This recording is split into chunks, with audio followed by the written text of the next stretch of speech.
3 high school coaches from Wisconsin have been selected as prestigious award winners. We'll tell you who. We're checking in with high school hockey, and the Mad Rollin' Dolls gear up for another big event at the Alliant Energy Center. All that and much more. Keep watching. Your local sports news starts now.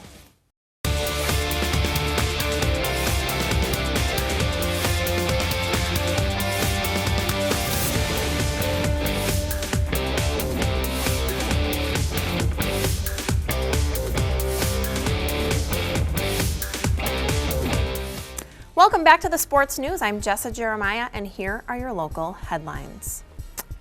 A tweet about the WIAA earns one athlete a suspension. The consequences of social media hit home for Hilbert High School athlete April Gell, who was informed by Hilbert Athletic Director Stan Diedrich on Wednesday that she would be suspended for a tweet that she posted concerning the WIAA student section chants. The suspension will last for a total of 5 games during the current winter season. For wrestling fans, high school regionals will take place Thursday, February 25th through Saturday, February 27th at the Kohl Center. Saturday will wrap up the matches with Divisions 1, 2, and 3 championships taking place. This is the 73rd annual WIAA Individual Wrestling Championship Tournament. 3 high school coaches from Wisconsin have been selected as prestigious award winners. The 2015 National Coaches of the Year recipients from Wisconsin are Lucas Colcross of DC Everest in soccer, Arnie Mai of Darlington in cross country, and Karen Coleman of Holmen in girls gymnastics. The honor is selected by the National Federation of State High School Association and includes a total of 25 high school coaches from across the country. In high school football recruiting news, offers continue to come in, including for Port Washington junior Tyler Beach. The junior, who is already holding scholarship offers from some of the best programs, including Northern Illinois, Buffalo, and Bowling Green, received his first Power 5 offer yesterday from the University of Michigan. In other recruiting news, Spencer Cans of Luxembourg-Casco senior offensive lineman has received an offer from Vanderbilt. Whitnall senior quarterback Kyle Radovich has given verbal commitment to play at UW Oshkosh, and Ashwaubenon senior quarterback Will Ark will continue his career at Michigan Tech. If you'd like additional information on these headlines, please reference the media sources you see listed on your screen. Also, you can like us on Facebook or follow us on Twitter. Thanks for watching the Sports News, brought to you in part by the Red Zone Sports Bar in downtown Madison. For sports, music, and the best pub grub in town, visit the Red Zone. After the break, we're going to a special interview that we're checking in with Verona High School. That's next on the Sports News.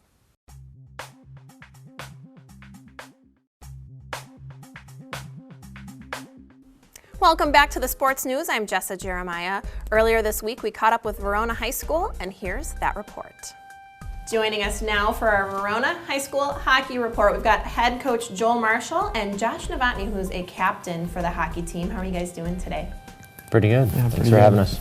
So glad to see you. So we actually have a lot to get to. Josh, we're going to start with you. Let's talk a little bit about what year you are in school as a captain, how long have you played hockey, and just a little bit about some of your favorite memories with Verona. I'm a senior this year at Verona High School. I've been playing hockey since I was about 3 years old, so for about 14 years. And probably my favorite memory with the high school was winning state back in 2014. Yeah, congratulations on your success so far. And Coach Marshall, let's talk a little bit about some of your history here with Verona. You've coached many years and been behind the bench coaching hockey. Let's talk about that. Moved to Verona 10 years ago now, and a couple years in, I joined up to help out with the high school program and been the head coach. This is my 8th season now, and had a pretty good run in those times. Had some talent from a great youth organization to feed our program. We've had some success the last few years. Absolutely, and if you would give us kind of a brief season recap. We basically all of our losses this year, a handful of losses or a tie. We got they're all the top 10 teams ranked in the state or out of state.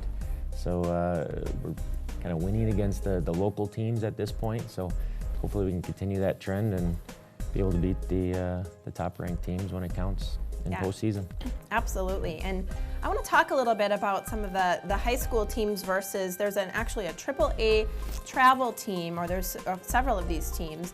Talk to us, Josh, a little bit about some of these teams. Why do you choose to play on a high school team? Well, I choose to play for the high school because, I don't know, I really enjoy playing with all my buddies that I see every day at school, and getting fans at the games, makes it a lot more fun. And then playing against people I've known in the city also makes it really fun, so I enjoy just being around them and playing here. Yeah, absolutely. I think it's great that you stuck with high school. And I want to talk a little bit about some of the teams that we're needing to look out for around the state or just the Madison area this season. Coach, what are your thoughts? There's a handful of pretty good players on each team throughout our area. Right now, Middleton is the team to beat in our area and arguably in the state. They have the depth and the experience from our section last year, and they got some talent in all aspects on their team this year. That they're the kind of front runner right now in the Madison area, but we got some experience in our team that hopefully can take it to them when it counts. Absolutely. Well, Joel Marshall, head coach, and Josh Novotny, captain for Verona High School Hockey, thanks so much for joining us today. Thanks for having us. Yeah, thank you. We turn our attention now to hockey. We caught up with the Wisconsin Whalers earlier, and here's that report. Welcome back to the Sports News. I'm Jessa Jeremiah, joined now by Peter Henderson and Caleb Vosters for your Wisconsin Whalers report. Peter and Caleb, welcome. Thanks so much for joining us. Thanks for having us. So excited to talk to you a little bit today. I don't know a whole lot about Wisconsin Whalers, but I'm so excited to learn more.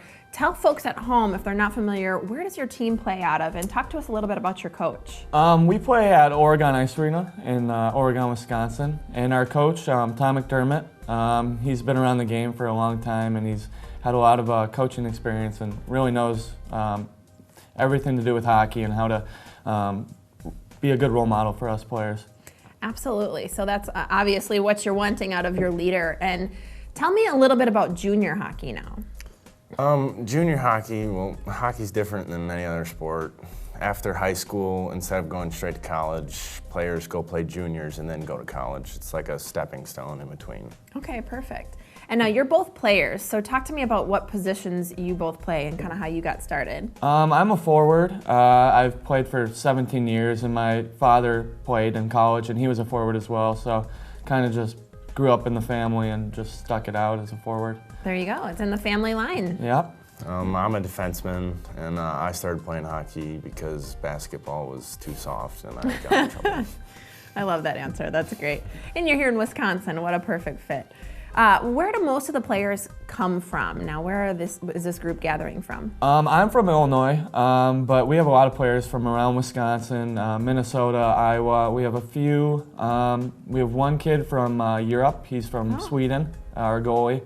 But most of them are from the Midwest. We get a couple East Coast players and a few Europeans as well. Absolutely. Hockey at its best here in the Midwest.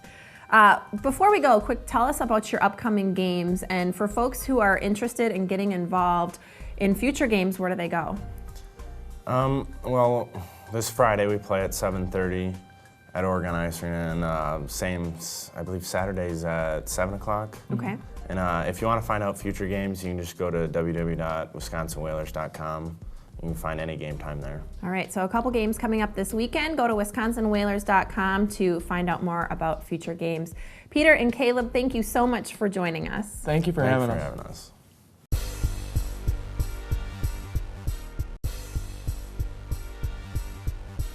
Hey, and welcome back to the Sports News. I'm Jessa Jeremiah. We are talking girls hockey today. Joining us is Derek Ward, head coach for Madison Area Metro Lynx, and we're so glad to see you today, Derek. Thanks for joining us. So catch us up. Talk to us about how the season is going so far. Well, right now we're 10-3-3. We've had some really good games against some of the best teams in the state so far, and I think we're just on the way to ramping up for playoffs here, so we're doing pretty well. And tell us a little bit about some of your top performers. So you're off to a great start. Who's really got this team up and running? Well, we have a great group and it's grouped from seniors through freshmen, a really good group all the way, but Julia Dragu, Lizzie Coniver, Anna Shielt, and we got 3 goalies that really are kind of mixing time in right now, and they're all doing a great job for us. And let's, kudos to those ladies for doing such a wonderful job so far this season. There's some great performers out there and other teams as well. Talk to us a little bit about some of the strong teams in the area that you're up against. Yeah, I mean, we always have a really good battle with the Cap City Cougars, which is the Sun Prairie Co-op, and then the Rock County team that's kind of Beloit, Janesville area. They do a really good job down there too. So those are some of the teams in the area that really, we battle with all the time. Yeah, absolutely. And, along those same lines, talking about competition, is this going to be the year Metro Lynx makes it to state? What are your thoughts? We have a good chance. I mean, I think our section is kind of a 4-team race, with those Rock County and Sun Prairie, and then Onalaska has won our section the last couple of years. So we beat them this year, so we have a pretty good shot, I think, if all goes well for us. And now this is actually a co-op team. So kind of describe how that works. What other schools are in the co-op? Yeah, so we have Madison Memorial, West, Verona, Edgewood, Middleton, and then down into Mount Horeb and Dodgeville as well. So we have a pretty good mix of girls. Yeah, absolutely. And it's great for them to be able to get together and see how each other plays from some other schools. I think that's wonderful for the team. Yeah. Let's talk a little bit about some of the challenges now of having a co-op team on the other side. Yeah, it is a different struggle for us a little bit, and a lot of the girls' teams are that way. But having girls from all the way from down in Dodgeville, it's a bit of a struggle to get those girls to come together. But a lot of them have played youth hockey together for the most part, so a lot of them know each other, and they played against each other. So we have a really nice locker room at Madison Ice Arena, so it's nice to have kind of that home spot for everybody to come and enjoy each other and become a team. So. Absolutely. Well, Sage Eric, we wish you all the best of luck on your push for state this year for the Metro Lynx. Thank you so much, and thanks for the Madison area Metro Lynx Co-op. We appreciate your report. Thank you very much. Appreciate it. All right, we'll be back with more sports news after the break, so stay with us. We turn our attention now to the 2016 racing season, and there's actually an issue we're going to address here in just a little while. First, we're going to talk a little bit about history, but joining us to do just that is Terry Sauer, local racer and track publicist for Columbus 151 Speedway. Terry, I'm so glad to see you today. Thanks for joining us. Hi, Jessa. Thanks for having me on. I appreciate it. So we're going to kind of dive right in. We're going to get to the important things in just a minute, but first, another important thing to touch on. Let's talk a little bit about the history of Columbus 151 Speedway. This has a long family history. Explain. The 151 Speedway is a quarter-mile asphalt track located between Columbus and Sun Prairie, just off Highway 151 on Crouse Road. It's settled in a natural amphitheater setting. Back in the 1950s, the track was first carved out of a farmer's cow pasture by some local people who thought they wanted to build a racetrack. In fact, my dad was one of those people involved in that, and he raced there for years also, and as an official and a flagman and racer himself. I started there in 1970. I've raced there ever since. In 1980, the Moore family, the current owners, purchased the Speedway and continued to operate it to this day. Dick, the father, passed away in 1996, and his wife Shirley and her 4 children have continued carrying on the Speedway tradition. So this has a long-standing history, and your involvement goes back a ways as well, as both a racer and, of course, now the track publicist as well. Let's get to this issue involving the Speedway and MATC. Explain this, if you would. In December of 2014, the Shirley Moore and MATC entered into an agreement for the college to purchase the property. During that, a couple months to follow there, the family decided that they'd changed their mind. They wanted to keep the property and maintain the racetrack. It was kind of in limbo for a few months there, and finally the college decided they wanted to keep their option to purchase it and filed a lawsuit against the Moore family. And so we're almost running out of time, but I want to make sure that we touch on, one, where the legal process is now, and who would closing the Speedway specifically affect? On November 18th, there was a hearing for the lawsuit in the Columbia County Courthouse. Both parties were there, of course, and the judge listened to them and said he would make a decision sometime after the first of the year. And so who do you think is the biggest, at risk the most for losing the Speedway? The local racers, the fans, the area businesses. It's a family-orientated sport, and that track especially. With I've had racers come up to me over the last few months, some are almost in tears, just can't believe that the track is might possibly go away. Yeah. And then, thanking me and everybody for their effort in trying to save it. Well, yeah, we appreciate your reporting on it. Sorry, the time goes just so quickly, Terry. It's a big issue. We wish we had more time to cover it, but we'll certainly check back with you and see how this pans out throughout the 2016 racing season and what the courts decide. Thank you so much. This is Terry from Columbus 151 Speedway. We wish you the best of luck. Thanks for having me on, and hopefully we'll see you this 2016 race season. Agreed. We're going to be right back with the sports news after the break, so stick around.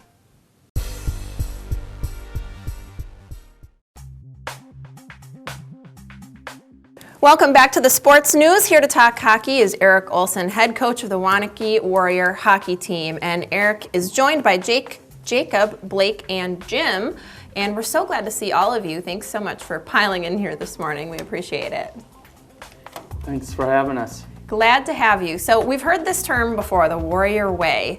Let's kind of jump right in. We got a lot of questions to get to. Explain what the Warrior Way means just in general, but what it means to the program more specifically. Yeah, basically, my coaching regime, we took over 7 years ago, and we wanted to change the culture of the hockey team, and we wanted to bring some respect of the players, the coaches, the parents, and we wanted to really nail that in with the kids. So we came up with a slogan called the Warrior Way. I got it from an old football coach back when I played football. Our team was the Warrior, and it's been embraced through our hockey team, and then now all of Waunakee, the whole school district embraces the Warrior Way, and so we're pretty proud to kind of originate this with our hockey team. Yeah, absolutely. What a great philosophy, and a great way for the whole teams and the school in general to have a cohesive philosophy as a group. Let's talk a little bit about how the season is going so far. Give us an update. Sure. We're 11-3 right now. We are 6-0 in the Badger North Conference. Season's going really well. We have quite a few seniors. I have 3 seniors and my 3 senior captains sitting with me today, and we're having a really good season. And so we're looking forward to, we have 6 games in 9 days coming up, and so it's going to be a tough stretch for us, but we're looking forward to being successful in the season and in the playoffs. Absolutely. Well, we wish you the best success going forward, and let's talk a little bit about Waunakee as a whole. Now, a little bit known as a football town, you might say. You're trying to make it a hockey town. Let's talk about that. Sure. I always say, my saying is that we're in the rearview mirror of Pat Rice's program. He's been a very successful coach and ran a tremendous program, but we're gaining ground, and we want to kind of look at them and see what traditions they've built, and we want to build our own traditions, and part of it is the Warrior Way, and we're starting to gain championships. So we've had 4 championships in 6 years in our Badger North Conference. So yeah, it is a football town. We all know it. The kids all know it. We have a few football players playing with us, but there's room enough to have it a football and hockey town as well. You've got it. Well, we look forward to seeing just that take place. We wish you all the best going forward in the season. Coach, guys, thanks so much for joining us. We look now to the Mad Rollin' Dolls to catch us up on what's going on in the world of roller derby. Joining us are skaters Hoppy Go Lucky and Fang Dangled, and I'm so glad to see you ladies. Thanks for joining us. Thank you for having us. I really appreciate it. Yeah, we've spoken before about the evolution of modern roller derby. We're going to hit on that a little bit. You've got a triple header coming up January 23rd at the Alliant Energy Center. Lots of anticipation for that event. Tell us what teams you're playing and what you're most looking forward to with these games. Well, to start, the doors will open at 3:45 and action will start at 4:15. The Mad Wrecking Dolls will be playing the Barbed Wire Betties of DeKalb, Illinois. And then to follow, the Vaudeville Vixens, Hoppy's team, will be playing the Quad Squad. we're super excited about it. And then my team, the Unholy Rollers, will be playing the Reservoir Dolls in the last game. All right, lots to look forward to. Let's talk a little bit about your personal histories in playing roller derby and sort of what attracted you to the sport as well. Well, first off, I've always enjoyed roller skating, and I actually saw a post one time on Craigslist looking for skaters, so I actually signed up for roller derby before I even saw a game. I continue to participate because it's constantly challenging me. The game is constantly evolving. It gives me a chance to continually work out, to stay fit. It's definitely a great extracurricular and social activity for me. I had first seen it when I was in college. I had seen posters and flyers up around town, so I actually did a small documentary for a college class I had and covered it, and had always wanted to do it. And then a few years later, after I had graduated, I had a little bit more time and saw there had been some openings, so I tried out and got involved, and it has been really great ever since. Yeah. What a fun just way to get some exercise, like you said, but what a great team aspect too that you've got there. And let's touch on the evolution of roller derby a little bit too, like we said. So this actually has evolved over the 15 years that it's been around quite a bit. So let's talk about how it's changed and grown even in just the past few years. Well, I think that for a while, roller derby kind of slowed down a bit. And something that's actually occurred within the last couple years is we've started to see the speed and the pace of the game pick up quite a bit. There's a lot more offense, but in addition, defense has become intensely strong. So strategies have definitely evolved. Absolutely. And looking forward to your games on January 23rd. Now, what can people look forward to most? Is this a family-friendly event? This is a very family-friendly event. We have lots of different options. For kids, we'll have like activity tables, there's a rules table, and there'll be a wheel toss going on, so you can buy a wheel. Proceeds will go to the Dairyland Dolls, our travel team, for the different places we travel to. This year we had gone to Tucson to participate in divisionals and got to play teams from all over, Australia, Canada. It was a really good time. And so after they buy the wheel, they get to throw the wheel towards the middle, and whoever gets the closest to the cowbell in the middle wins a prize, which can be some tickets, t-shirts, other things like that. It varies from bout to bout, but it's pretty fun, so. Oh, absolutely. Well, we look greatly forward to the event. Happy Go Lucky and Fang Dangled of the Mad Rollin' Dolls, January 23rd, the Alliant Energy Center. Go see them. Thank you for having us. Thanks so much. We'll be back with more sports news after the break, so stay right there.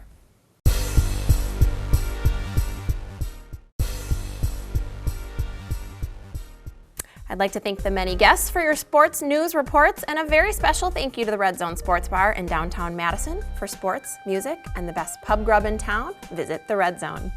That's it for the sports news. I'm Jessa Jeremiah. Please join us next time.